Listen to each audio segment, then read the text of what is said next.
From my earliest memories, I knew I was a disappointment. Not that my parents ever said it directly, they didn't have to. The way they looked at me when I was born, hoping for their first son, and then again when my sister Kate arrived 3 years later, told me everything I needed to know. I was Jenna, their firstborn daughter, and I would never be enough. Maybe the next one will be a boy, I overheard Mom telling Dad after Kate was born. But there wasn't going to be a next one.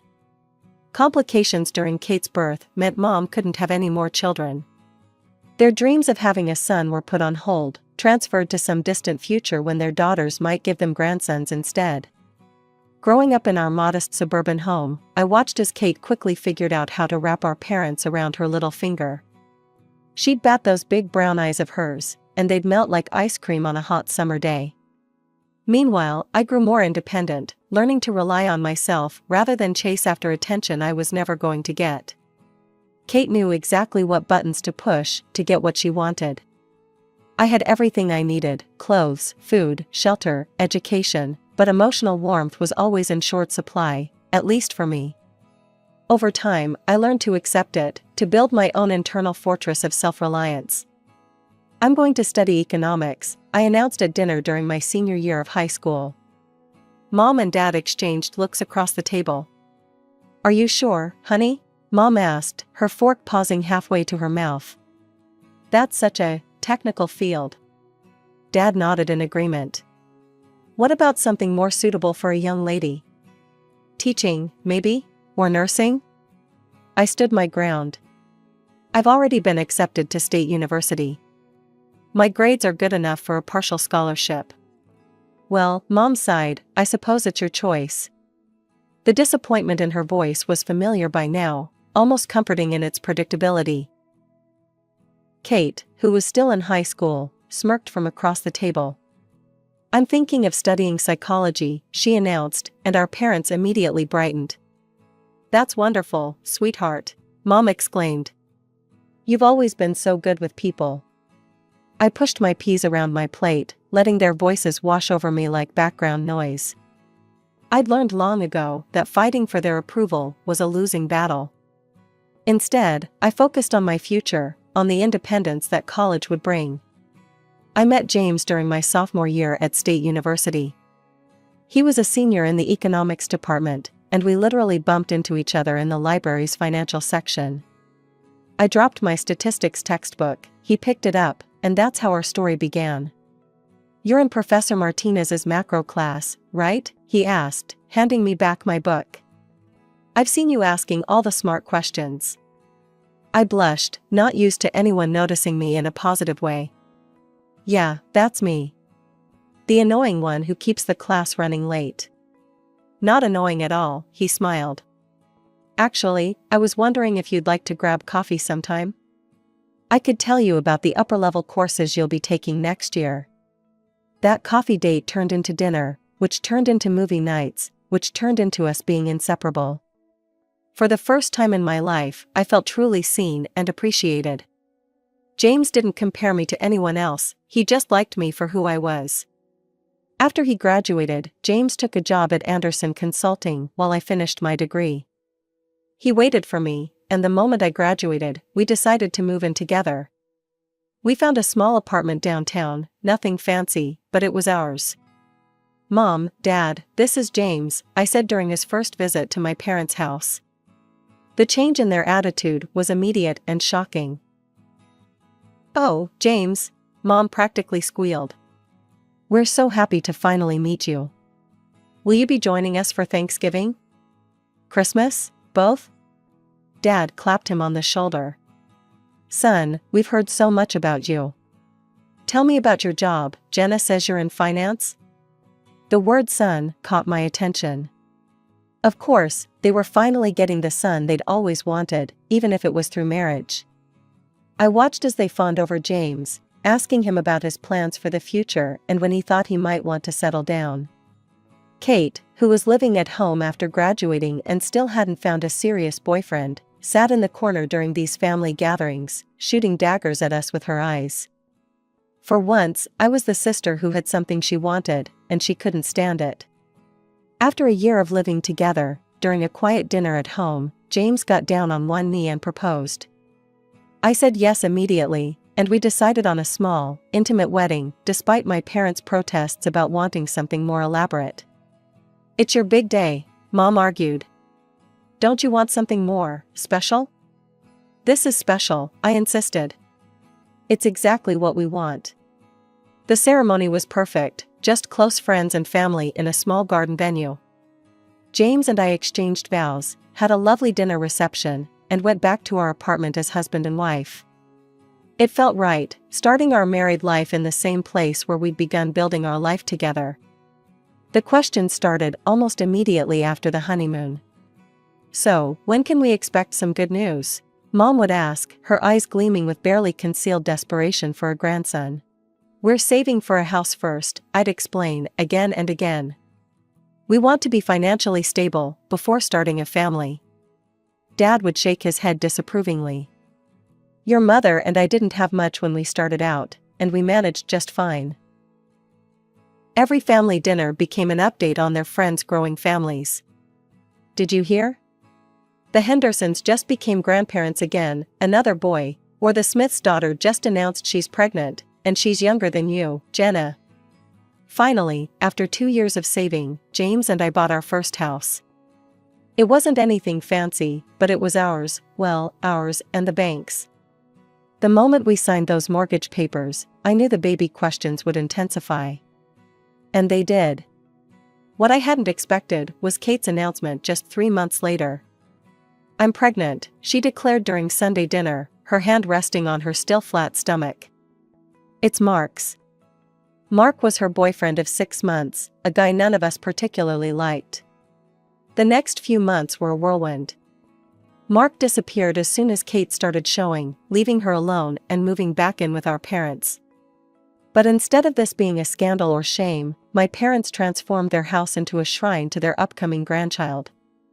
When little Emily was born, you'd have thought she was royalty. My parents converted Kate's old room into a nursery, bought every baby item imaginable, and basically turned their lives upside down to help raise their granddaughter. "Isn't she perfect?" Mom would coo, rocking Emily during our visits. "Don't you just want one of your own, Jenna?" What hurt more than my parents' constant pressure was watching James with Emily. He'd get down on the floor to play with her, make silly faces, and spend hours entertaining her with stuffed animals and children's books. "James is such a natural with children," Mom would say pointedly. "He's going to make such a wonderful father." I started monitoring my cycle, taking vitamins, and doing everything the pregnancy websites recommended. Month after month, we tried. And month after month, nothing happened. Meanwhile, James spent more and more time at my parents' house, playing with Emily. "She's such a sweet kid," he'd say on our drives home. "Did you see how she's starting to walk now? And she almost said uncle today." "You're so good with her," my mother would praise him. "Just imagine how wonderful you'll be with your own children." I'd smile and nod, but inside, a knot of anxiety was growing. Why wasn't I pregnant yet? What if something was wrong? But I pushed these thoughts aside, telling myself it would happen when it was meant to happen. After a year of trying with no success, I was still trying to stay positive. These things take time, I'd tell myself. But when Mom found out we'd been actively trying for a year, she went into full panic mode. "A whole year? Jenna, something's wrong. You need to see a doctor immediately." She started forwarding me contact information for fertility specialists before I'd even left their house that day. Finally, to get everyone off my back, I made an appointment. James came with me, holding my hand in the sterile exam room as the doctor ran through her questions. Blood tests, ultrasounds, and more tests followed. Then came the day of the results. "I'm sorry," the doctor said gently, "but the tests indicate that you're infertile." The words hit me like a physical blow. James squeezed my hand, but I barely felt it.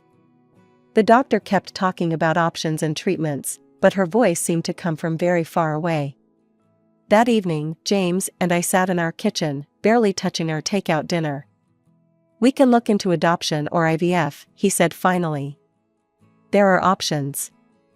I nodded numbly, but the devastation felt complete. How could I face my family with this news? The answer came at the next family dinner. I decided to just get it over with, like ripping off a band-aid. "Mom, Dad," I said during a lull in the conversation, "I need to tell you something. I saw a specialist and..." I took a deep breath. "I can't have children. I'm infertile." The silence that followed was deafening. Then Mom's face contorted with disgust. "Infertile?" She spat the word like it was poison. "What kind of woman can't even do the one thing she's meant to do?" Dad wouldn't even look at me.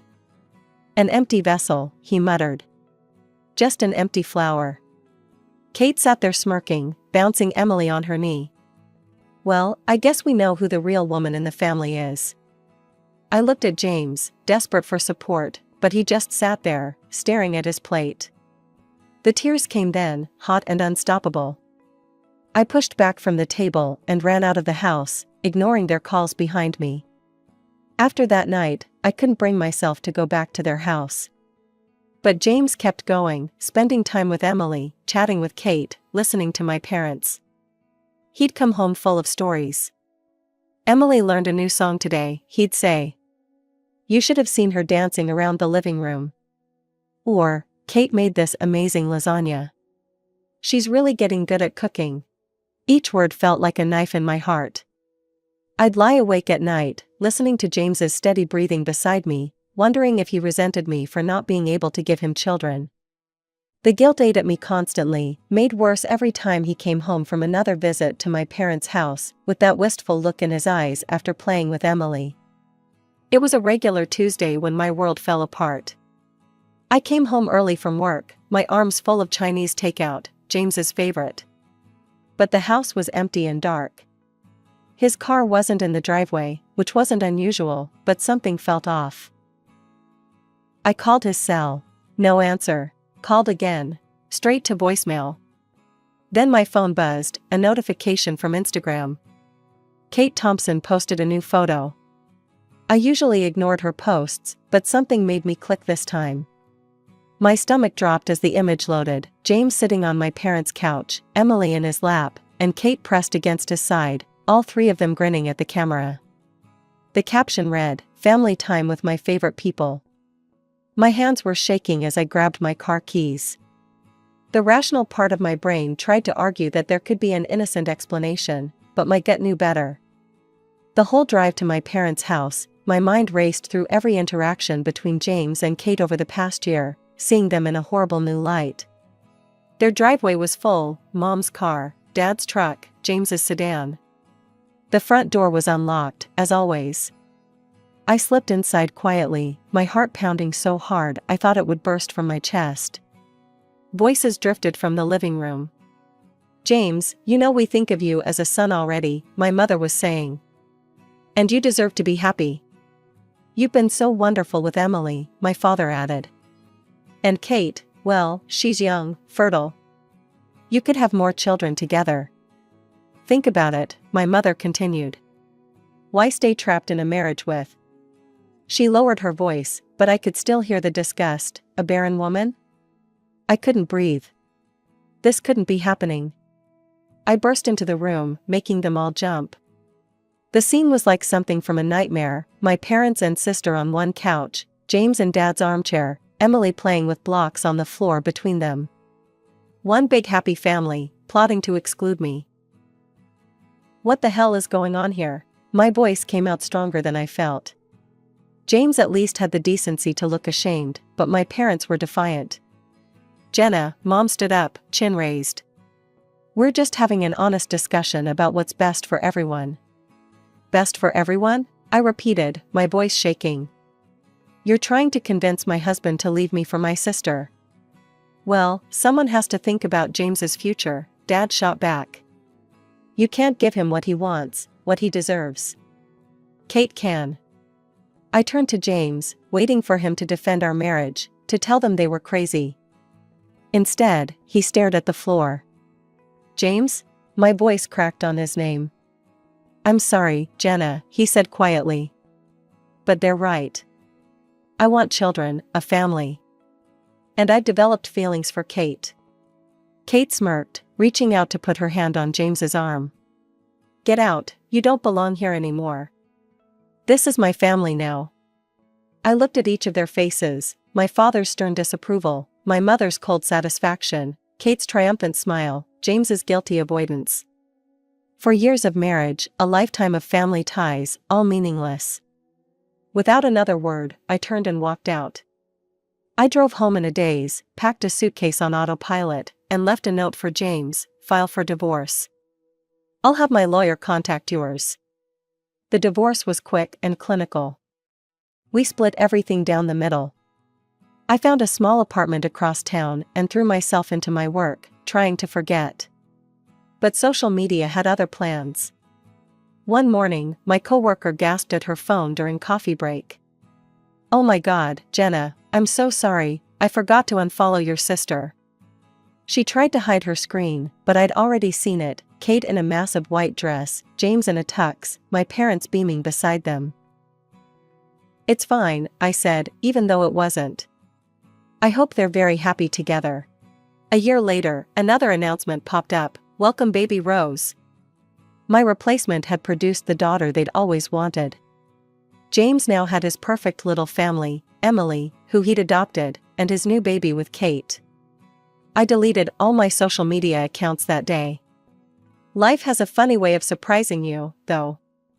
I was shopping for groceries one Saturday when my cart collided with someone else's. "I am so sorry," a deep voice said. I looked up into the kindest brown eyes I'd ever seen. "I'm Michael," he said, helping me pick up my scattered items. "Can I buy you coffee to apologize for being a klutz?" One coffee turned into dinner, dinner into dating, and suddenly I was falling in love again. But this time I was honest from the start. "I need to tell you something," I said one night, 6 months into our relationship. "I can't have children. I'm infertile." Michael took my hands in his. "Jenna, I love you. If we want kids someday, we'll adopt. Or we won't. I just want you." We got married in a small ceremony at the courthouse, just us and a few close friends. No family drama, no expensive dress, no expectations, just love. A year into our marriage, I started feeling strange. Nauseous in the mornings, dizzy at odd times. Michael insisted I see a doctor. "Mrs. Chen," the doctor said, looking at my test results. "Congratulations, you're pregnant." I stared at her. "That's impossible. I'm infertile, I have the tests to prove it." She smiled gently. "The human body is mysterious.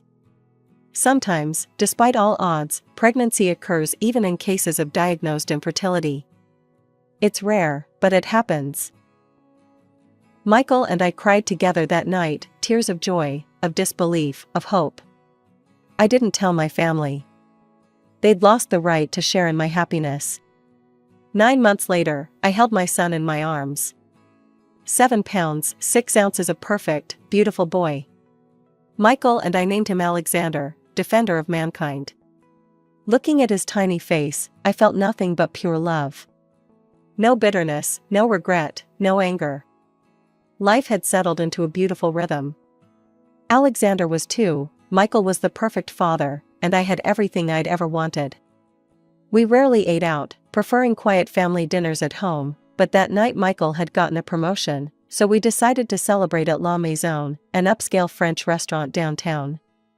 That's when I saw them. At first, I thought I was imagining things. But no, there was Kate, my sister, locked in an intimate embrace with a man who definitely wasn't James. They were tucked away in a corner booth, but not well enough hidden. She was running her fingers through his hair, kissing him deeply, completely oblivious to the world around them. My hands shook as I pulled out my phone and discreetly took several photos. The lighting was dim, but the pictures were clear enough, there was no mistaking what was happening. "Jenna?" Michael touched my arm. "Are you okay? You've gone pale." I showed him the photos. "That's Kate. With someone who isn't her husband." Michael's jaw tightened. He knew our whole history, knew what Kate and James had done to me. "Are you going to send those to him?" My finger hovered over the send button. It would be so easy. One click and I could blow up their perfect little family, just like they'd blown up mine. But no, I said finally, saving the photos to a secure folder instead. I'm better than them. A year passed. Alexander was growing into a brilliant, beautiful little boy with Michael's kind eyes and my stubborn chin. We were visiting a friend who lived in my old neighborhood, something I rarely did, and decided to take advantage of the nice weather by walking to a nearby park. That's when it happened. Just our luck, as we rounded the corner by the local supermarket, there they were, Mom, Dad, Kate, and James, loading groceries into their car. They saw us at the same moment we saw them. Their initial reaction was to turn away, noses in the air, pretending we were strangers. But then their eyes fell on Alexander, who was holding my hand and chattering away about the toy truck he'd brought to play with at the park. Mom stopped dead in her tracks. Who is this? I could have ignored them. Should have, probably. But something made me stop. This is my son, Alexander. My voice was steady, calm. Kate let out a harsh laugh. Oh please. We all know you can't have children. Which agency did you adopt him from? I looked her straight in the eye, enjoying the moment. I gave birth to him 3 years ago. No adoption agency involved. That's impossible, Mom sputtered. The doctors said. The doctors were wrong, I cut her off. It happens sometimes. Rare, but it happens. And here's the proof. I gestured to Alexander, who was watching the strangers curiously. Dad's eyes went wide. A grandson? We have a grandson? They moved toward us then, Mom's arms outstretched like she had every right in the world to embrace my child. I stepped in front of Alexander, protectively. No, I said firmly. You don't get to do this. You don't get to throw me away like garbage and then claim my son as your grandson. You lost that privilege when you betrayed me. Kate's face had turned an ugly shade of red as she watched our parents' attention focus on my son. She'd always been the favorite after I was cast aside, and she couldn't stand seeing that shift. Oh, get over yourself, Jenna, she spat. So you managed to pop out one kid. Big deal. I still won in the end. I got your husband, I gave him a real family. 2 beautiful daughters. Face it, I'm still better than you'll ever be. My hand was already on my phone before she finished her rant. Speaking of family, Kate, why don't you tell everyone about your extracurricular activities? What are you talking about? James asked, his eyes narrowing. I pulled up the photos from the restaurant and held out my phone. Here's your loving wife having dinner with someone else. Though I have to say, Kate, most people don't eat their dinner companion's face. The color drained from Kate's face as James snatched the phone from my hand. Mom and Dad crowded around to look, their mouths falling open in shock. Who is he? James demanded, his voice shaking with rage. Kate stammered, he's just a friend from work. Friends don't kiss like that, I observed coolly. And they certainly don't meet in dark corners of expensive restaurants while their spouses are at home with the kids. Kate, how could you? Mom gasped. After everything. Everything what? I couldn't help but laugh. After you helped her steal my husband? After you threw me away because you thought I couldn't have children? Karma's quite something, isn't it? James and Kate were now screaming at each other right there in the parking lot. Come on, sweetie, I said to Alexander, taking his hand. Time to go home. We left them to their chaos, my son chattering happily about the park we were heading to, completely oblivious to the nuclear explosion we'd just walked away from. A month later, the community grapevine brought me the rest of the story. James, suspicious after discovering Kate's affair, had gotten himself tested. Turned out he was the one who was infertile, had been all along. Which meant baby Rose, the daughter Kate claimed was his, couldn't possibly be. He left her immediately, refusing to pay support for either Rose or Emily. Kate moved back in with our parents, her perfect life in shambles. They all tried reaching out to me after that, calls, emails, even showing up at our house unannounced. Please, Jenna, Mom begged through the door. We made a terrible mistake. Let us be part of Alexander's life. He's our only grandson. You should have thought about that before you called me an empty vessel, I replied calmly. Actions have consequences. Michael supported my decision completely. Family isn't about DNA, he said one night as we watched Alexander playing with his blocks. It's about love, respect, and loyalty. They showed you none of those things. He was right, of course. Looking at my little family now, my wonderful husband who loved me regardless of whether I could have children, my miracle son who proved all the doctors wrong, our home filled with laughter and joy, I knew I had everything I needed. Sometimes the family you're born into isn't the family you're meant to have. Sometimes you have to build your own, with people who choose you back. I chose Michael, and he chose me. We chose Alexander, and he chose us right back with his first smile, his first word, his first steps. That's what real family means. And I wouldn't have it any other way.